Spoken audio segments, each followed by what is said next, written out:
So I would say that Prague is more intense than the other two Polish cities that I've been to on this trip. So the other Polish cities were Krakow and Wrocław. More intense in that there's more graffiti, there's more tourists, and also the sites are more beautiful. So if you want a more relaxing vacation, those two other Polish cities would be better choice. Prague would be more of a traditional tourist city. A lot more foreigners. I could hear a lot of foreign dialect, whereas in the Polish cities, I think I was mainly hearing Polish and maybe Ukrainian. So I'm in the part of Newtown, which is about 20 minutes walk away from Old Town.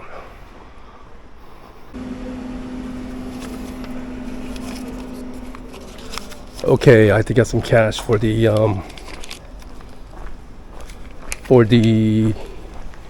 tip for the free walking tour, and I had to get it from that ATM. It charged like $5, $4 or $5 transaction fee, which is okay, I guess.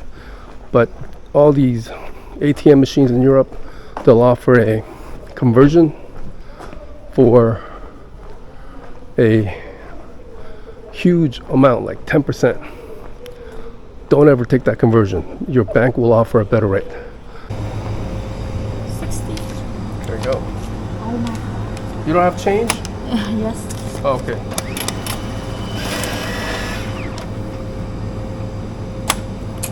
Yeah, I'm trying to break into smaller currency. Oh wow, that's neat. And here? Oh, that's oh, you just lift it like that. Okay, I think I got everything. So that's 900. yeah, good. Thank you. Thank you. Thank you. Bye bye. Okay, it was really neat that they had that change machine.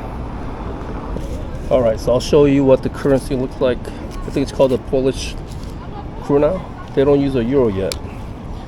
So I think it's like 22 krona for $1 US. This is a little under $10. And these are, what are these? Can't tell. 50? 100? I don't know. Okay, so we'll put these back. The way the free walking tour works is that you first take the tour and you tip them how much you think the tour was worth.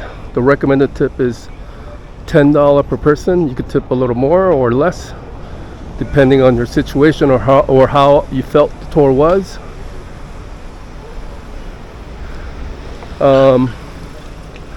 So I booked it through Guru Walking or something like that. I'll put it on the screen. They consolidate all the walking tours, so it's a good site to see which tours are available.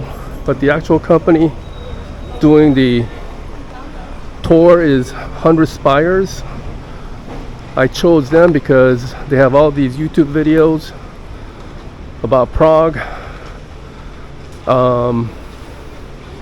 I think they also call themselves the Real Prague Guide. So their YouTube videos are really good. I'll put a link if possible. Okay, we gotta make a right here, and that's the Old Town you see over there.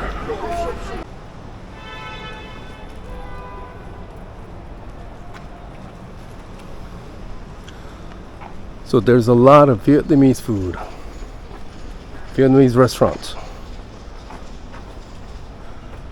I'm suspecting it's because they're both communist countries. Well, Vietnam's still a communist. Maybe during the communist era, There's a lot of exchange between the Czech Republic and Vietnam. Anyway, that's my suspicion. Okay, look at that thing. I don't know what that is, but we're gonna hopefully find out on the tour. We're 4 minutes away. You gotta make a left at this tower. So while we're on the topic of money and ATMs, the best credit card to use is Capital One in my opinion, because they don't charge foreign transaction fees, whereas most credit cards do.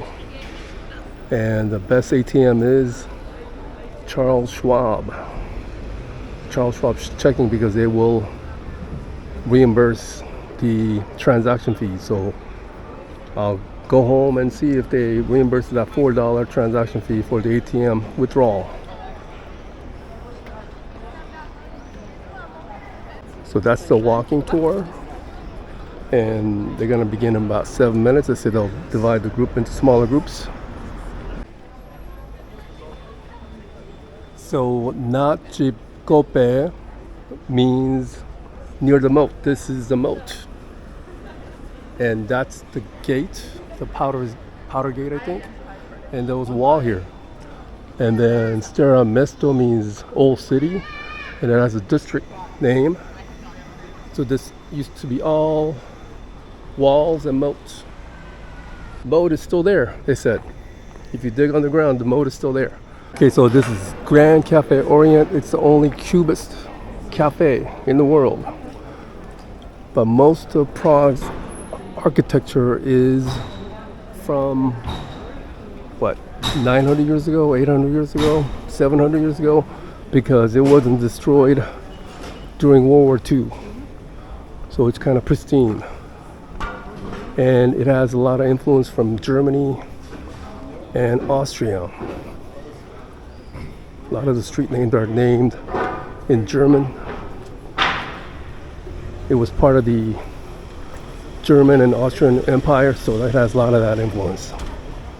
He mentioned the cafes are a good place to have lunch. It's only like $10 or 10 euros. Also, the change offices, they're running a scam where they say 0% commission, but the conversion rate's really bad. They're supposed to give you 24 Polish crown per euro, but they only give you 16. So it's worse than the ATM.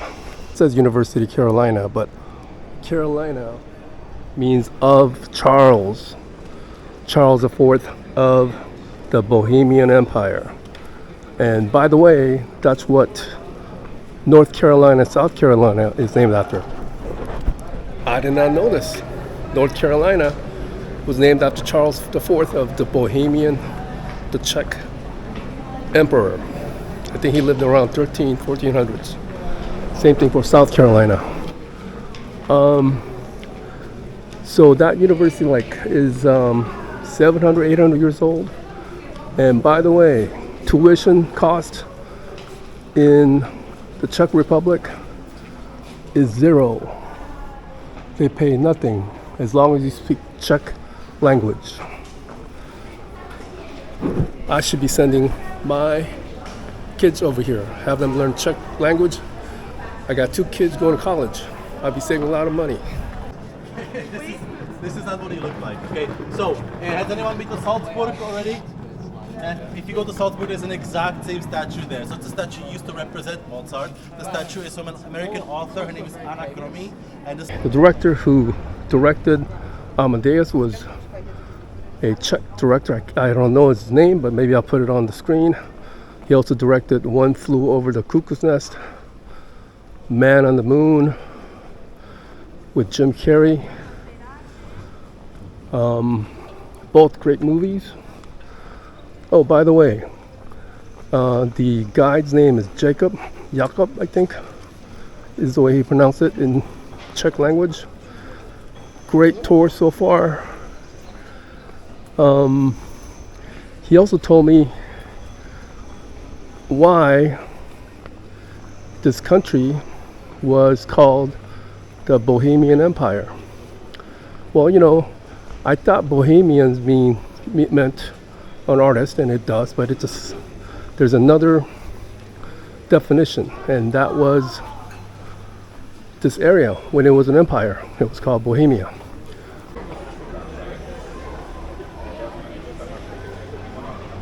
So I was wondering about that. I saw a lot of these stores saying cannabis. Well, THC is not legal, so they're selling CBD, which is not gonna get you high. THC is a thing that gets you high.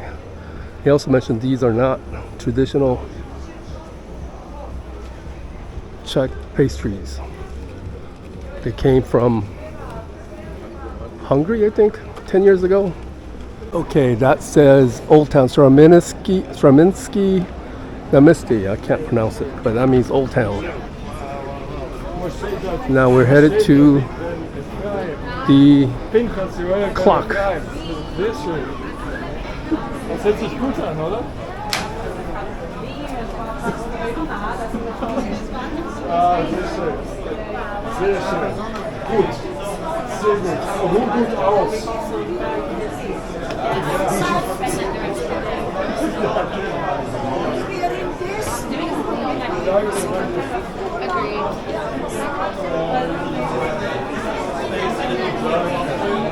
And also make sure that she goes in the wall.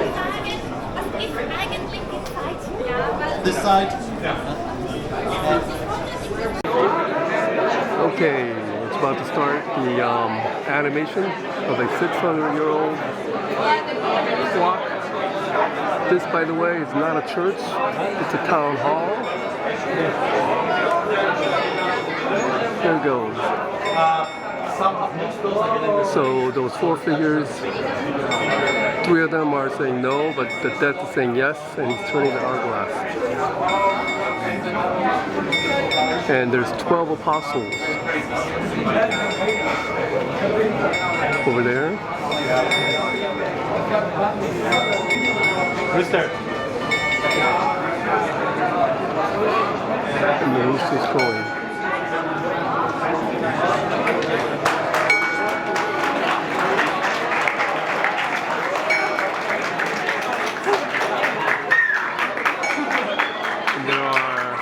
Basilisk on the side, and the only thing that could kill a basilisk is a rooster, crying rooster in the morning.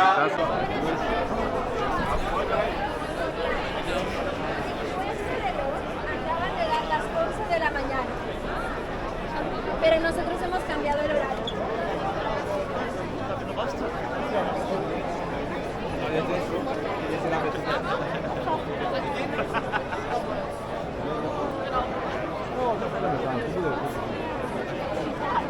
The clock is telling more than time. The sun is the hour hand, and it's pointing at 11, Roman numeral 11, and it's on winter time.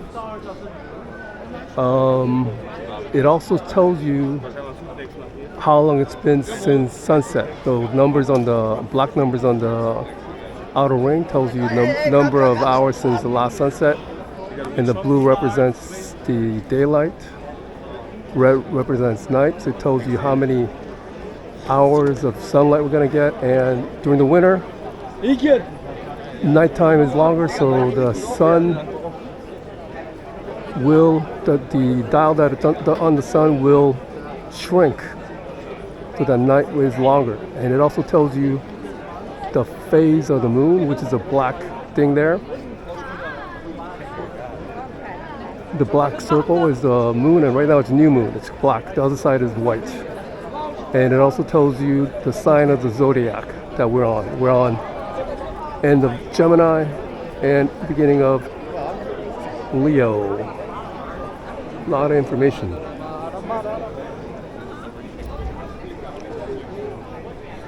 So that was built in 1411. 1411. And it's been working ever since. It's the oldest known astronomical clock, and these clock tells you more than time. Actually, the oldest one is the one they discovered off the coast of Greece.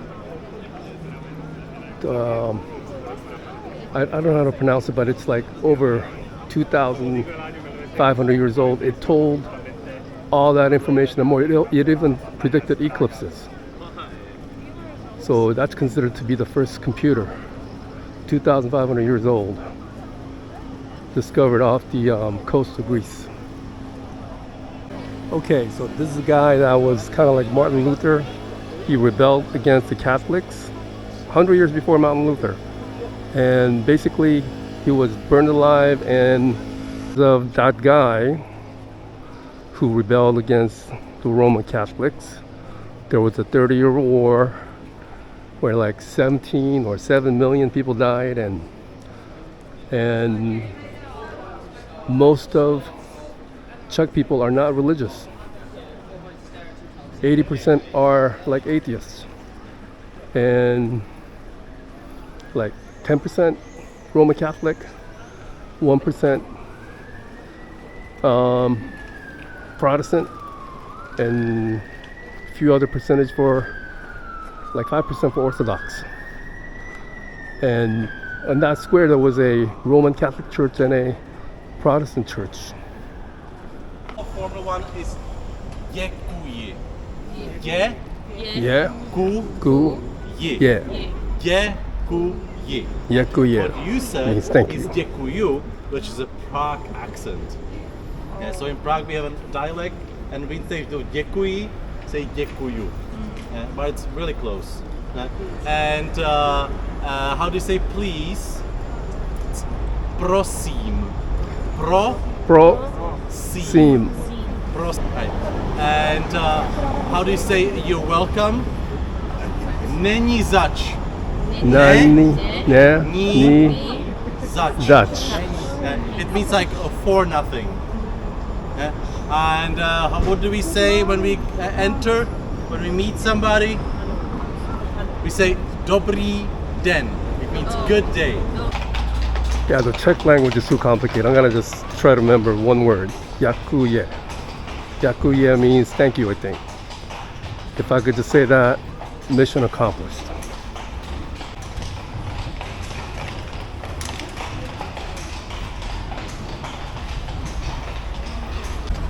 So we had a 15-minute break, and now we're almost at the end of the tour.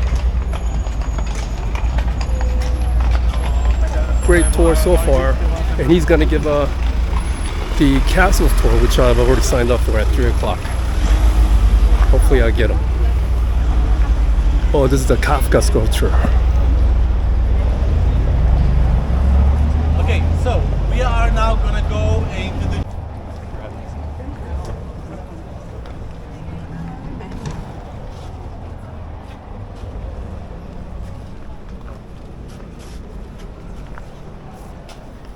So that's a statue of Franz Kafka, and it represents him on top of this empty suit corporation that many of us are working for. Like, some corporations are evil. And at the bottom of that statue is a bug, because his most famous book was The Metamorphoses. All right, this is a Spanish synagogue, and I was in Spain just a few months ago, and it looks very similar to the architecture you see there. This is called the Spanish synagogue because Queen Isabella expelled all the Jews, and they came here. This used to be the Jewish ghetto, but it was demolished 200 years ago. It became the slums, and like 100 years ago it became the richest neighborhood in Prague. And they modeled it after Paris Art Nouveau style. And there's a lot of famous Czech people that he told us about. Ferdinand Porsche. I didn't know he was a Czech citizen, and Sigmund Freud. These are all Art Nouveau style. Currently the most expensive neighborhood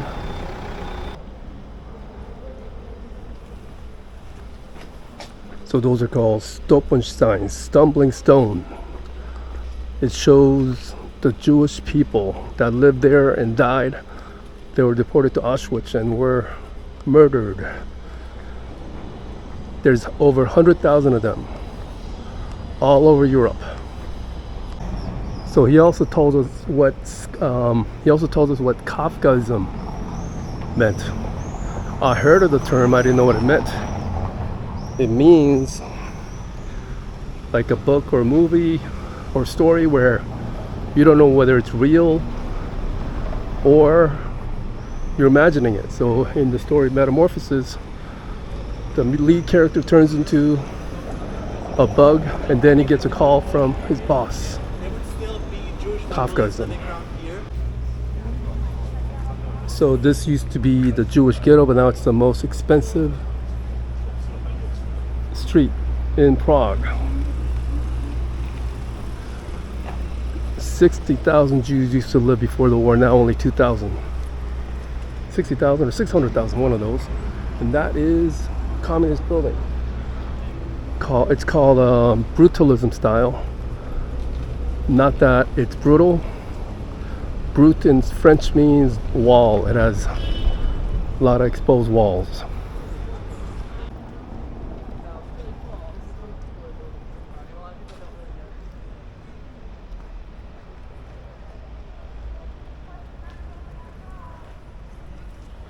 Old new synagogue. So that's part of the ghetto as well. That's a Jewish cemetery. That clock has a Jewish clock and a Roman numeral clock, the Jewish clock. Not only Jewish letters, but the letters go counterclockwise. And that is a Jewish cemetery. They started running out of space, so they just built some more cemetery on top, so they would cover up the existing cemetery with more dirt and pile more people there. And during medieval times or 500 years ago, it was much taller because all this foundation, it's been rising over the years. They keep putting new layers of foundation to build these buildings. A lot of fancy stores, so it's Beverly Hills, Prague, I guess. Okay, it looks like we're heading towards the Charles Bridge. I think that's what it looks like.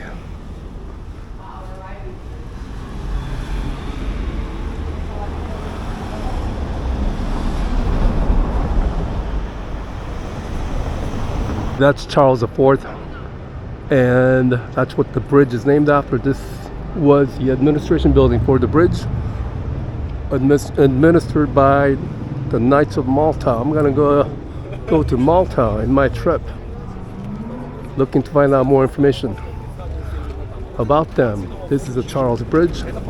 I'm surprised how young it is. It was built in the 1800s, like 1890s. And the first bridge was built like in the 1100s, but they got destroyed by floods. There were like 7 or 8 different bridges placed over this river right here in this spot.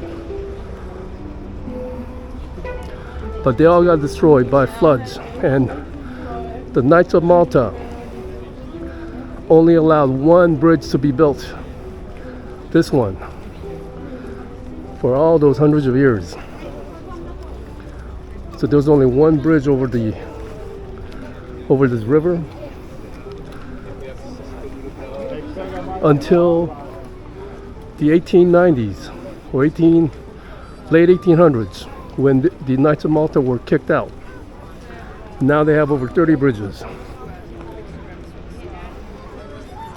So the Knights of Malta had a monopoly over the bridge here, so they could collect toll. I don't know how they end up at the administrator of this bridge.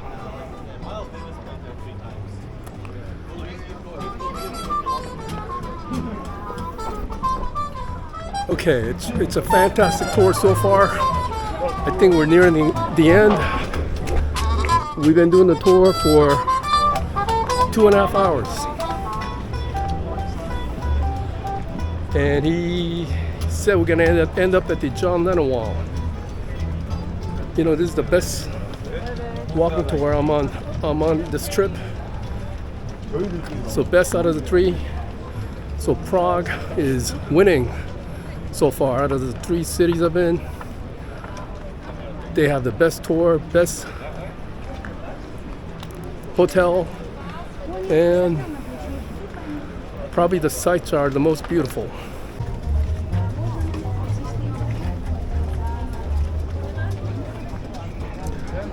Okay, so apparently like in the 1600s, a Jewish person was being punished, and as punishment he had to write in Hebrew that Jesus Christ was our Lord and Savior, and he had to also write the name of God, which is not allowed in Judaism or Islam. Well, I just looked up how old the Charles Bridge is. I must have heard him wrong. It says 1400s or 1300s. So I think he was talking about being repaired. Tour is over. We ended at the John Lennon wall. It used to be the protest wall in the 1970s. And then when John Lennon was killed, someone put a picture of John Lennon. It became the John Lennon wall. Apparently, it's repainted often, and this was totally repainted like 6 months ago. Everything here is 6 months old. They invited the 27 or 28 EU countries to paint. That's from Ukraine, showing a tank. That's a Czech astronaut. Over there is Nikola Tesla. So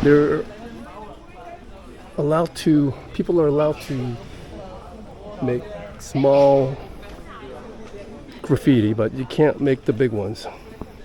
The officials gotta make the big ones. I'm going to go to lunch, I think, and I signed up for another tour,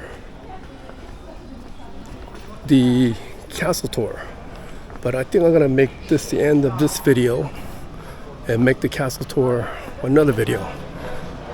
Okay, see you later.